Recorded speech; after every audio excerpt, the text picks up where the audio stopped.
Greetings, Earthlings, and welcome back to part 2 of our interview with Kosta here on the Galactic Visitors Center. We are in a time of transition. I don't know what label to give it right now. Gracie, that you mentioned, talking about the Piscean age moving into the Aquarian age, is certainly one of those kinds of labels that I ascribe to. And the bottom line is, yeah, it's a time of awakening. I think in the Eastern mythology, not mythology, but in cosmology, they talk about the Kali Yuga, which is those are vast time periods called yugas. The Kali Yuga is the one that's just ending, to your point, Marcellus, and it's the point of densest materiality, where blind science and worship of material things and separation and hatred and all that have reached the densest point. And now we're heading back. We're going into the oh boy, I've forgotten it, Katya Yuga, the next one, whose name I've forgotten, but we're at that inflection point where we are now waking up to spiritual realities and moving away from destruction and worshiping material things to an age of enlightenment, which will happen in time. So to your point, I think we're in that. And I believe that a lot of our star friends, the different civilizations that are here, know that. And they know what peril our Earth is in right now. I mean, just name the thing that can kill our whole global society. You know, there's a bunch of them. But they also see the potential. Because think about it, maybe they come from civilizations that reach the point where ours is at and manage not to destroy themselves, and they went to the stars. And they're here now to scout out others like us who are at that transition point. And as they've told us, they want to help, not to do our work for us, but they said, man, that prime directive that Star Trek talks about where you're not supposed to interfere, they told me in the communications we have with them that in 2019, their prime directive was removed. They are allowed to join us in creating a golden age. It doesn't mean we're going to land on the White House lawn tomorrow, because there are factors that keep that from happening. But in our groups worldwide, every month, and we've been meeting for 12 years, virtually all over the globe, in the People's Disclosure Movement, in our groups, we approach them with a unified group field and saying, hi, we're the humans who are ready and open for peaceful relations. And we also ask for your help, to deal, let's say, with our climate crisis, or to help us with learning to love one another better, to give us models, whatever. We need mentors. In fact, in 2010, when I first had contact with the Star People through my wife, they spoke through her. It was a channeling. And at that time, they basically said, do not think of us as gods coming here. We are family. Think of us as elder brothers, sisters, and cousins. And it was not long after that, I was driving to Sacramento from my home in San Francisco to meet my wife, who had some business up there. I'm in the left lane. I'm doing 80. I'm kind of zoned out because it's a long stretch, not much traffic. And I was thinking about them talking about this. We're family. We're brothers, sisters, and cousins. And suddenly I was broken out of my reverie there. On my right, in the next lane, where it should not have been, was a semi that whipped by me. I was doing 80. He must have been doing 100 in that lane to go by me. Suddenly I'm going like, WTF, It was followed by a second semi going slower, so that as it passed me on the right, and now I'm totally alert and awake, right? And I look at the back of the semi as it's passing me, and written on the back of the semi in big block letters, the way that you might write on someone's back window, wash me. We've all done that. Well, not me, but no. But written in big block letters, it said, ETs are family, and then it was gone. That's wild. How random was that? Was that some that's wild. Who knew what I'd been talking about the day before, who stopped at a truck stop and said, I'm going to pass this guy because I'm going to follow him, and I'm going to write this on the back of my truck and really mess with his mind. No, I think it takes more to believe that than what actually happened. ETs are family. And what they had told me at that time as well was, they said, we want you to start forming as many contact teams as possible in as many places as possible, as quickly as possible. And I said, okay, I can do that. I've got a day job, but I was showing up here asking, what can I do? What's part of your plan? How can I help? And they told me, form these teams as quickly as possible everywhere. And my question was, okay, how's this working? Why that process? And they said, by forming these teams where you do CE5 interactive contact with us, you give us more permission to show up in more cities in the skies. And they literally said that. And as more people see us in those cities, that will give us more permission to show up in more cities, where more people will see us, giving us more permission. They called this a virtuous circle, like a very organic thing. Right. Yeah. And that really was the People's Disclosure Movement taking off. And that's why today they say that it has exceeded their wildest expectations. And that's a quote from the Star People. What you and I, those of us who do the contact, are doing cannot be stopped now. And so that's why the younger generation, back to your point, Marcellus, that's why the younger generation now, and by younger, well, it's anyone younger than me, but the really younger ones, you know, from the 20s and under, are entering with a baseline of, oh yeah, of course there's cosmic life, and every day it's revealed more and more. So their minds are already open, and that's why in the People's Disclosure Movement, we're reaching out to that group and saying, okay, you're the low-hanging fruit. Oh, and by the way, did you know there's 1.3 billion people in the world who believe that not only do intelligent star civilizations exist, but that we should contact them? That's 1 out of every 7 people alive. Now, half of those people are looking for their next meal because they're starved. But the mind has been opened on a big basis across the planet, and that younger generation is going to just pick up the ball that we're passing to them, the baton, the ball, use your metaphor, and start this communication, and eventually we'll have full open contact because they're going to bring it about. Yeah. Now, how would you suggest we overcome this issue? Like you said, your wife, with you know, how does this affect my day-to-day life? It's just, I'm just too busy for this. You know, that I could see this basically being everyone I knows, that's going to be their default response. So how do we overcome that? How do we get It's like I still have bills to pay. I still have to go to work. Okay, so now we have more visitors that can come to here. But what does that change? Yeah, that's a great question. And it's a really legitimate one. What does it change is what people ask me. And my answer to them is everything. Everything. These these civilizations have access to free energy. Just think for a minute what would happen to the 40-hour work week and the dependence we have on fossil fuels. If they were to provide us with the free energy, and by the way, we have those devices ourselves, and there's the stories about how the government has secreted those, Nikola Tesla and all that. So I won't go down that path today, but I will say that that's been offered to us. It's been sequestered, but these civilizations want to really bring it out in the open to us. And what is that? Is that the 0-point energy where the very fabric of space-time has this potential energy that if you can separate it, you have like unlimited energy? Is that the concept?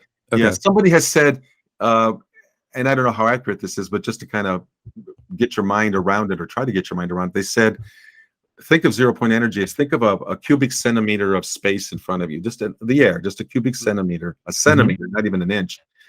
There's enough potential in that to run everything on Earth for a year or forever, just in that little. And now think about the vastness of space, and your mind gets blown with that. And our physics isn't even able to describe that. I mean, we can talk about the forces of separating an atom or even fusing an atom. We can describe all of that and what's happening. Like we don't even have the language to describe what is that in space-time. Is it quarks? Is it string theory? Like, what is it? I don't know. I don't know, right? I tell you, if I could go back to school, I would get that physics degree and dive into that, because I'm not sure we can even learn it in our universities, right? Like, yeah, well, there are people who are bringing this out. I know people who are working with that energy and creating devices. They can't explain how it works, but through trial and error, they are putting components together and tapping into it. Yeah. So it's all possible. So back to your question, it does change everything. Imagine free, non-polluting, infinite energy. We don't need fossil fuels. we're going to help the climate crisis. And yes, I believe in science, and I believe that we're in a crisis. Oh, Um, absolutely. Look at the that'll heat wave help that just our happened global. around the world, right? Like, Just watch. Yeah, you yeah, don't have to go yeah, very far to look at that. yeah, But there's an energy component in everything that we manufacture. If it suddenly becomes free to manufacture things, then we don't have to work as hard or as long or or at pay all. for the things that we want to have. That's just for starters. Think of medical technologies. There are people I know who have had healings through ET encounters, through doing the meditation protocols. There have been cancer healings. They've had their pets healed, headaches taken away. There are technologies our star friends have, they would share with us. So imagine not ever again losing a relative, a loved one to cancer or mm, to cerebral palsy or whatever, and you name the disease. And I know I'm describing kind of a utopia, but you got to start somewhere to fire people's imagination and say, look at yeah, the world you have now. There is nothing, there's no part of the world that you're in right now that will not be affected by spiritually superior and technologically superior gifts and sharing from those civilizations who want to do that with us. And that's I how it think, changes your life. You don't have to work 40 hours a week. Maybe you'll work 10 hours a week and you can learn to play guitar, go to art school with the rest of your free time, play with your kids. yeah. It'll free up the human spirit. Oh, yeah. I mean, there's always that quote that sticks with me, and I forget who said it, but um, I'm fascinated to learn about Einstein and how his mind works. But what I'm really interested to know is how many Einsteins died in a cotton field, how many Einsteins died in a sweatshop, never getting to realize their true potential because of the system that they were born into. Um, that to me is very profound. Like, but let's say that you do get all of this great stuff with it, and I am a firm believer in technology without ethics is one of our most dangerous threats.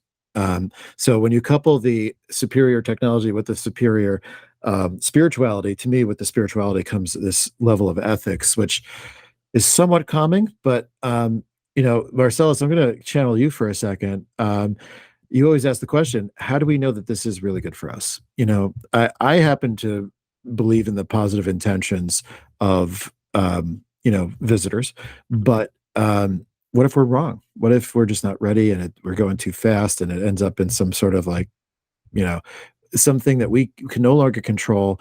And how do we know that this is truly the right path? You know? And also, and to add on to that, my first thought when you had said, we have to kind of invite them and it creates this virtuous circle.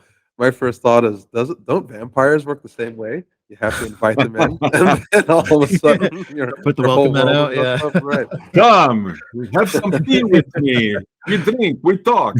It'll be great I for you, thank better you. for Yeah. me. Yeah.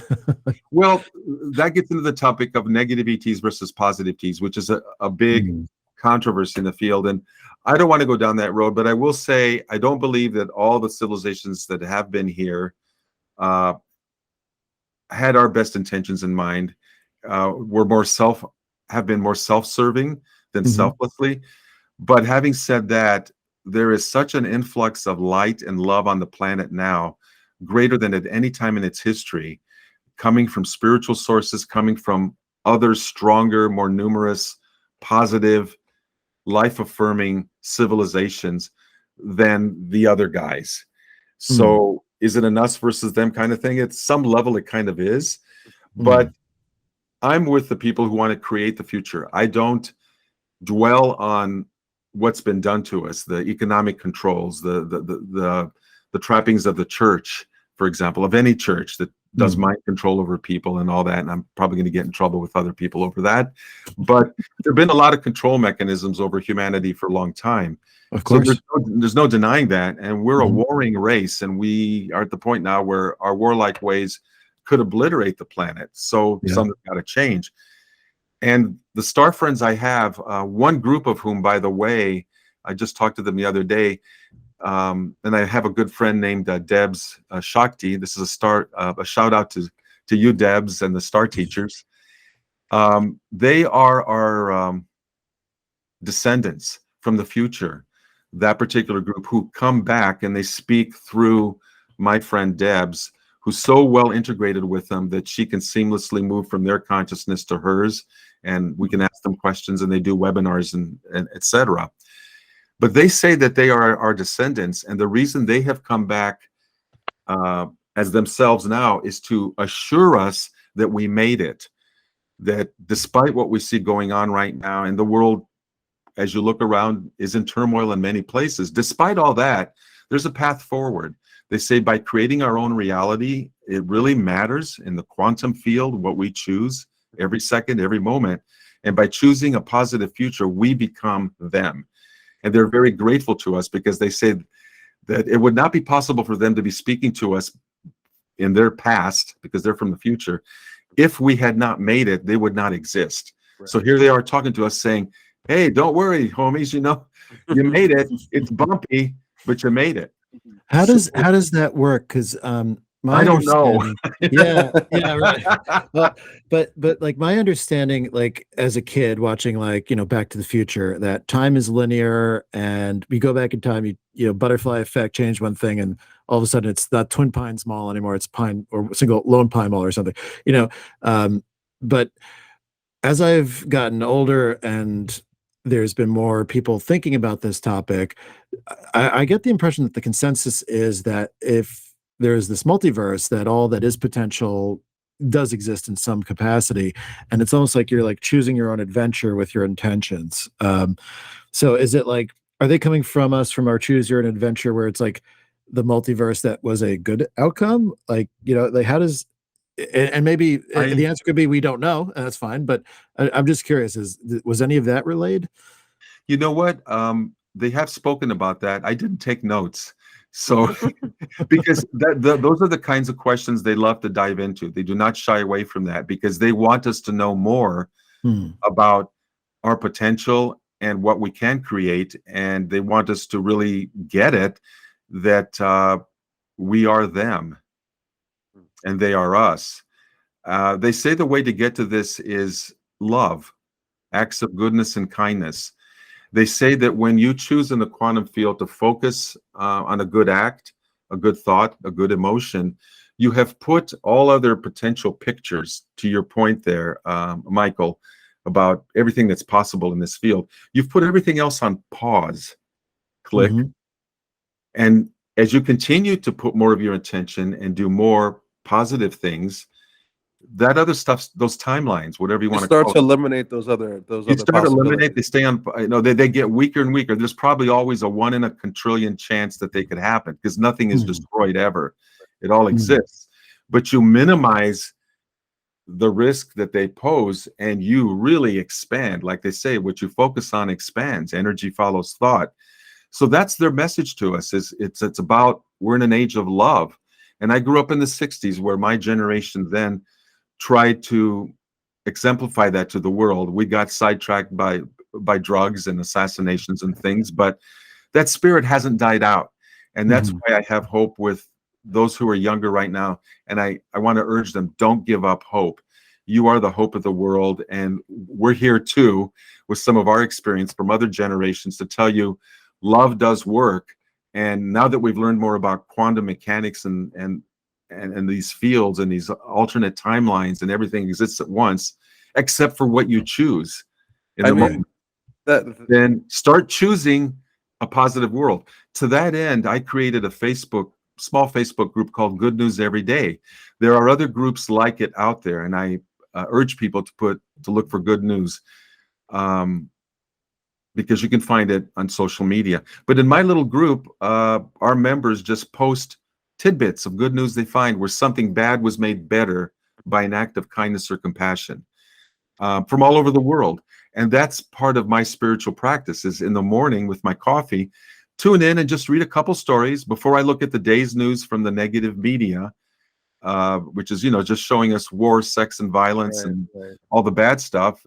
We can't stick our heads in the sand about that, but we still, which wolf will we feed inside of us? Will we feed the fear or the love?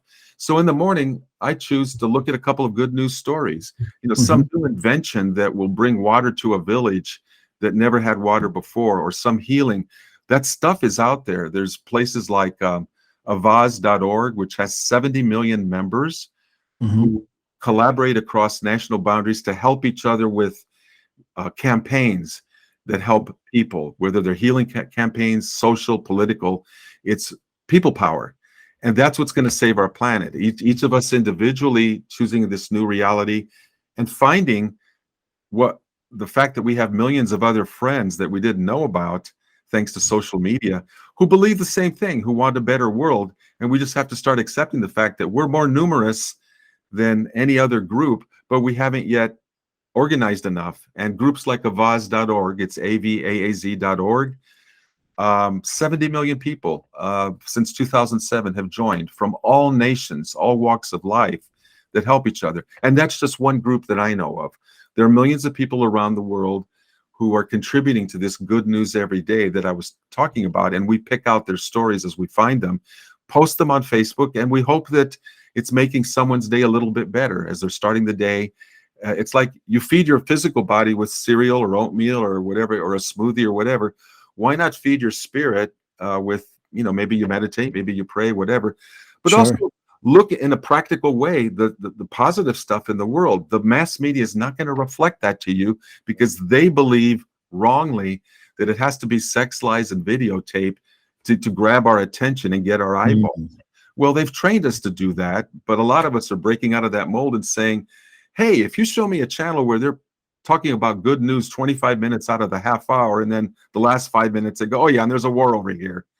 People killing each other. Next, give me 25 minutes of good news in that half hour, and you're going to find an audience, because that will be feeding people's spirits and giving them a reason to live, giving them some hope for the day instead of depression and hating their neighbor and all that.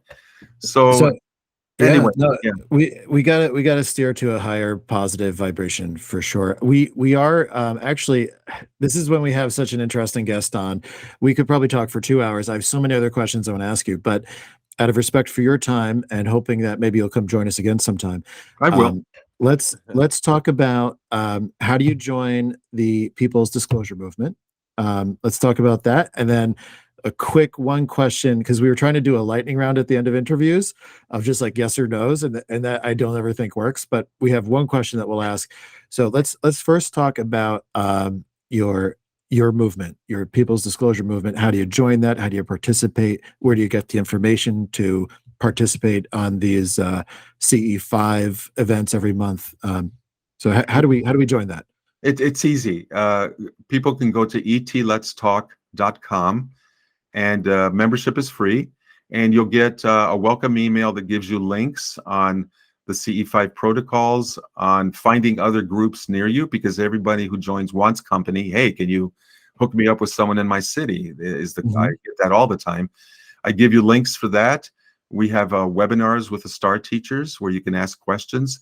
So that's the starting point. etletstalk.com, free membership, get you into the People's Disclosure Movement. And you also get the monthly announcements, which it's a virtual event once a month on a Saturday, where it's nearest the new moon, so that the sky is darkest for people who want to go out and practice CE5.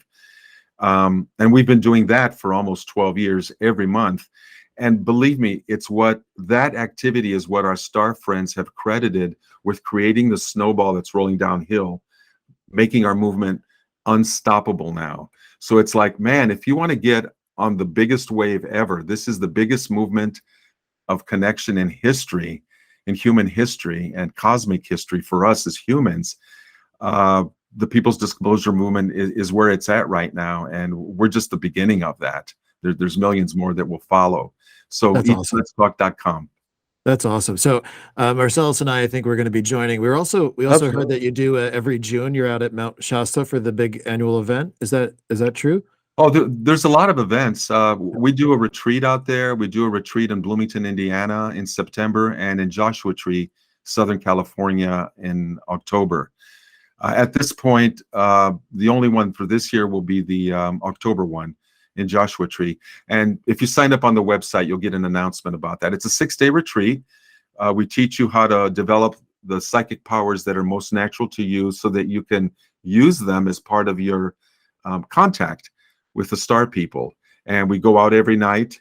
and you meet a lot of cool friends because that's who shows up at these. And we have contact and we learn.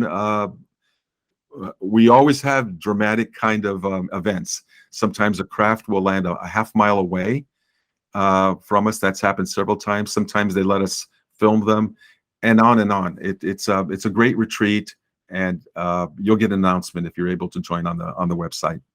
Very cool. Yeah, we would definitely want to check one of those out. We also have a friend who's like a videographer who we'd love to have come with us if that's, we can talk offline, but that sounds really exciting, really cool stuff. All right, so our abridged lightning round, which is a question. I'm trying to get a stable of questions to ask everybody, but so we only got through one with Gracie because like the answer's hard to nail down. It's a two-part question. What needs to happen for an official disclosure? The answer could be none. There never will be. What needs to happen for official disclosure to actually occur? That means some sort of government authority coming and saying, "Hey, the aliens are real. We're applying to become a part of the Galactic Federation, and this is happening. We're going to open up a spaceport in Detroit, and we're going to start traveling off world and visiting people out there." What needs to happen to get to that level, and when, in a range of time, might that happen? The authorities on their own will not do that. They've had 70 years and lots of information. They've had contacts. How's that working for you? They haven't done it. No. They'll drip video from F-16 jets, and then they cast it as a threat. Oh yeah, there is something out there, but we don't know what it is, and we will shoot it down if it threatens us. That's not going anywhere. What it will take is what we're doing in the People's Disclosure Movement. People-powered movements always change things from the bottom up, grassroots movements. So the more people that are doing these CE5s, the more this snowball going downhill gets bigger and bigger. The pressure will be so great someday that who's going to make the decision? It's our star friends. They're looking, I believe, for a more stable world, a world where we're feeding each other, treating each other better, not warring, so that our eyes and our hearts can be open to what's coming from the stars. Right now, if they landed en masse, it just caused so much chaos. Too much chaos. Half the world would open fire, right? Yeah. Well, yeah. So some of the world will be shooting at them. Some of the world will call them demons. Some of the world will be gobsmacked. 1.3 billion of us, according to recent research that was done in 2016, will say, "Oh yeah, cool. We knew you were. We knew you were there. What's next?" So they would get a fractionated response. The Earth has to become a little bit more coherent. When that will happen, I don't know. But the People's Love Alliance, which is what I talked about, the good news every day, as we continue to focus on what's going right and building coalitions and helping and loving one another in small groups and large groups, that's what's going to bring it about, because that will create a more stable, loving environment. We don't have to have 100% peace on Earth, I think, but we have to have economic sharing. We humans can end hunger. We got can to feed everybody, house everybody. Yeah. And when we're taking care of the most vulnerable populations, I think it will, because you look at how a society treats its most vulnerable, and that tells you everything about its value system. So when there's no homeless on the street, when there's no drug addicts on the street, when it's actually when you're truly safe to walk any street in your neighborhood at 2 a.m, I think that's, like you said, we'll have a much more higher probability of them coming down and saying, "Okay, looks like you're all ready." Yeah, so I agree with you, and it's a process though, and by removing that, which they said happened in 2019, that prime directive where they're allowed to work with us more now, we can help that come about by saying, hey, I've got this problem. Go into meditation. People have been given solutions. They get downloads for things, practical stuff, whether it's a small project or a large project. We now have family. And in the same way that you would go to a kind of smarter, older cousin who knows been down the road a little bit more than you and say, "Hey, I've got this problem. I'm thinking it over. Can go this way, that way. I want to talk it over. Let's talk. Give me some benefit of your wisdom and guidance." It's still up to me to do it, but I need some guidance. Nothing wrong with that. They're available for that. And that will, again, create the more stable situation. And a best case scenario for us to get there, is that like a 10-year out thing? Is that a 15-year, or it's just I impossible to don't pin not down? make time predictions. Yeah. And all my All right. time in this, people are saying they're going to show up on this date. They're going to show Yeah. up over there. They're going to do that. And it never happens. Never works out. Yeah. No. Yeah. That's smart. Yeah. It's like a wizard is never late, and he arrives precisely when he wants to, right? It's like they're I Gandalf, like that. basically. Yeah. Yeah. All right. Well, Kosta, thank you so much for taking time to come and talk to us. Really, like, there's probably like 50 more questions I wanted to ask you, so I hope you do come back to us. It's been great fun having you on the show. Thank you so much.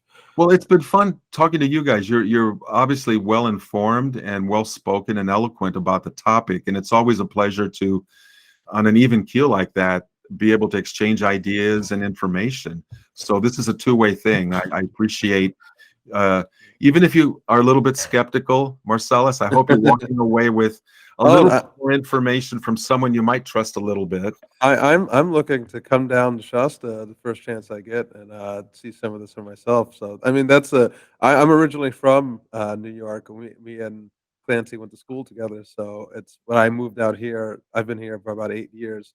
I've been excited to, because the West Coast, I feel like, is just much more of a hotbed for this kind of stuff. Maybe I'm wrong, but so. Oh no, I know people who are seeing fleets of UFOs over Jersey.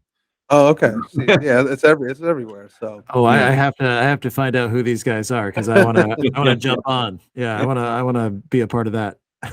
Yeah, you will see me down in Shasta. I'll be reaching out to you. So. Yeah, we'll be in Joshua Tree in October. So okay, that's the next one. Yeah. Oh, very cool. Wonderful. Awesome. It'd be great to see you, both of you. Absolutely. All right. Thanks again. Thank you so much. Thank you. All right. Till next time.